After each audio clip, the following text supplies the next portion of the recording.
ዝም ብሎ ከፍቷቸው አያውቅም። ይሄን ከወንዶች ልክ ሴቶች በደንብ ይረዱኛል። ለምን እንደተናዳችሁ ሳታውቁ ተናዳችሁ አታውቁም?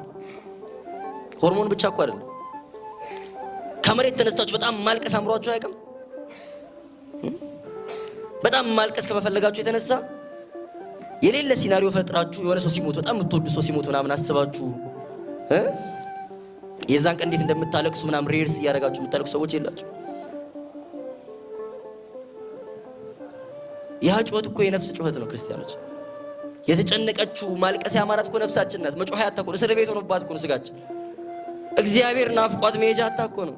እስር አድርገናት እኛ እምትጨነቀው ለምንድን ነው የምትጨነቀው? ምን ጎደለብኝ እንላለን። የምትጨነቀው እኮ ነፍስ ናት። እግዚአብሔር ጎድሎባት እንባ የሚላት እኮ ነፍስ ናት። እግዚአብሔር ጎድሎባት፣ እግዚአብሔር ናፍቋት ስለማትጸልይ አንተ ቃል እግዚአብሔር ስለማትማር አንተ የእግዚአብሔር ቃል በህይወት እለት እለት የሚፈስ ከሆነ ነፍስ አትጠማም፣ አትራብ። እማትራብ እማትጠማ ከሆነ ቅጠሎች አይረግፉም። ቅጠል ማለት ሃይማኖት ማለት ነው። አትጠራጠርም፣ አትጨነቅም። ሁል ጊዜ ልበ ሙሉ ነው እግዚአብሔር አምላክ ያዘጋጃል ብለህ ምንም ነገር አያሸብርህም። ሁሌ የምትሰማው ቃል እግዚአብሔር ያንጽሃላ። ፍሬ ታፈራለህ። ፍሬ ማለት ምግባር ነው። ፍቅር አይጎልብህም፣ ትዕግስት አይጎልብህም፣ ትትና አይጎልብህም፣ ለጋስነት አይጎልብህም። ቸርነት፣ ደግነት ገንዘብ ነው። ቃል እግዚአብሔር አለ ህይወት ውስጥ።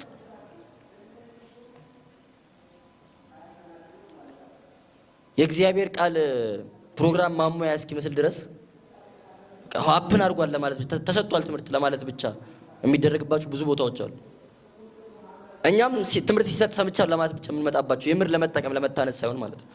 ከህይወታችሁ የእግዚአብሔር ቃል ሊጎድል አይገባም በጭራሽ። ቁጭ ብሎ ቃል እግዚአብሔር ስብከት ለመስማት እድል ባታገኙ መዝሙር ሳሰሙ እንዳትሉ። መጽሐፍ ቅዱስ ማንበብ፣ መንፈሳዊ መጽሐፍትን ማንበብ ግዴታ ነው። ይሄ የምርጫ ጉዳይ አይደለም ክርስቲያኖች።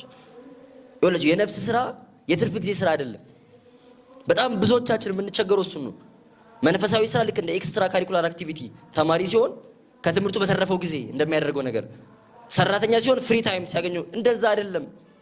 የነፍስ ጉዳይ ፕራዮሪቲ ነው።